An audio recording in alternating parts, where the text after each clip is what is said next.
guys, ayan yung carrots at yung leftover na isda na inihaw.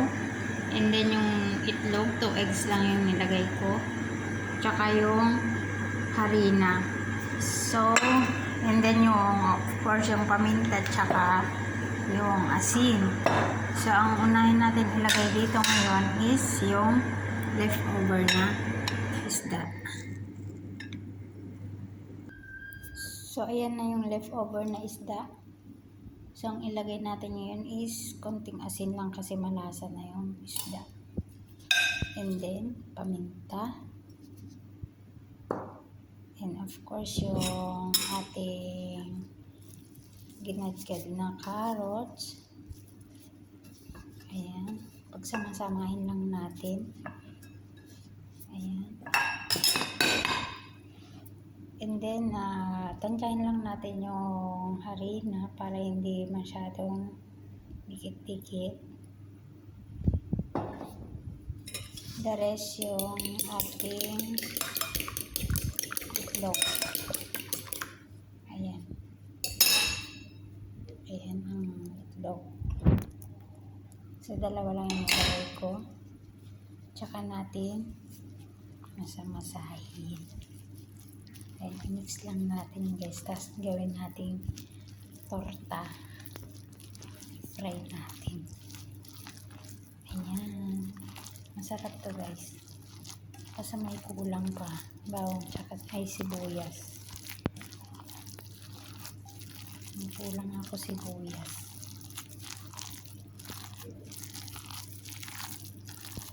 Ayan, masamasahin lang natin hanggang mag-ano. Ayan, ang tawag dito is fishball. Ayan, fishball. Tira-tira po yung isda. Yung isda kasi hindi namin naubos. So, kinuha ko kay Sarah na ipapakain ko sa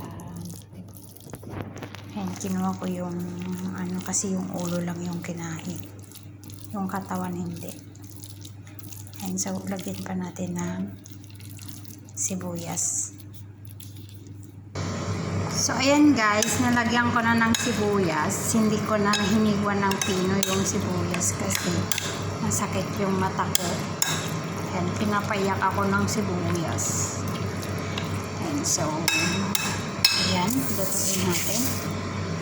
So, uminit na yung mantika ko. Olive oil po yung pang-prito ko guys, olive oil. So, ayan guys, slow fire lang yung ano niya para hindi siya masunog agad. Ayan. Luto naman na yung isda kaso nga lang siyempre yung itlog, 'di ba? Kaya ayan. Ganyan ang magluto ng ano, fishball. Ayan. Ganyan ang gawin niyo pag may leftover kayong tag nito, isda, lalo na yung inihaw na isda. Ayan.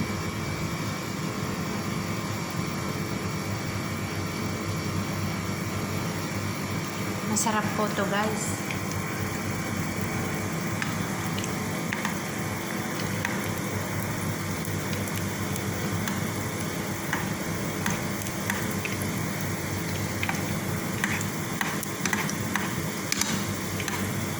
Ganyanin natin para maluto dun sa babaw.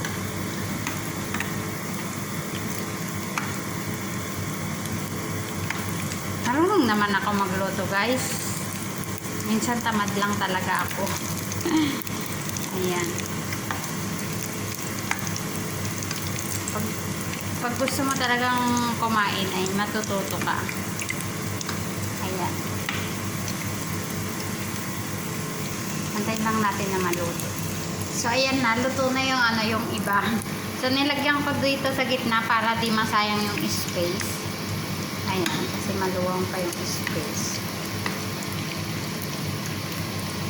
Masarap to pag medyo brown siya.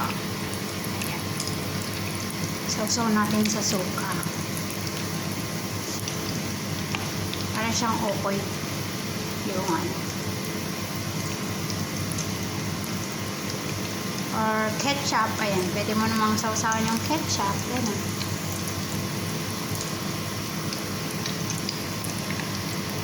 Hindi pa to pwedeng baliktarin kasi hindi pa siya luto sa ilalim.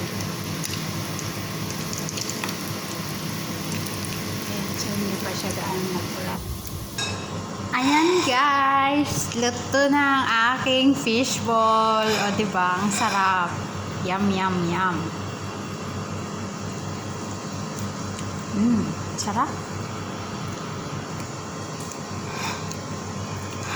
May ulam na tayo. So, ayan pa yung pangalawa. Meron pa. Bali, 2 beses ko niluto. Ayan. Tapos, ito.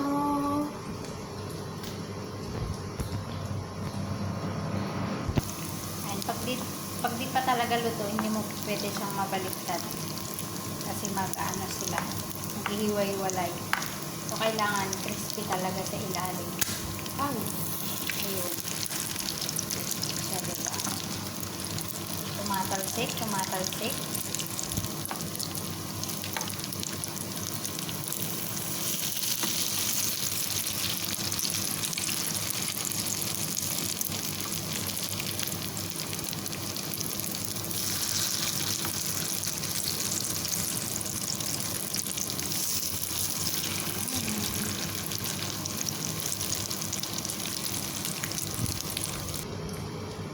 Ayan guys, thanks for watching. Salamat sa panonood.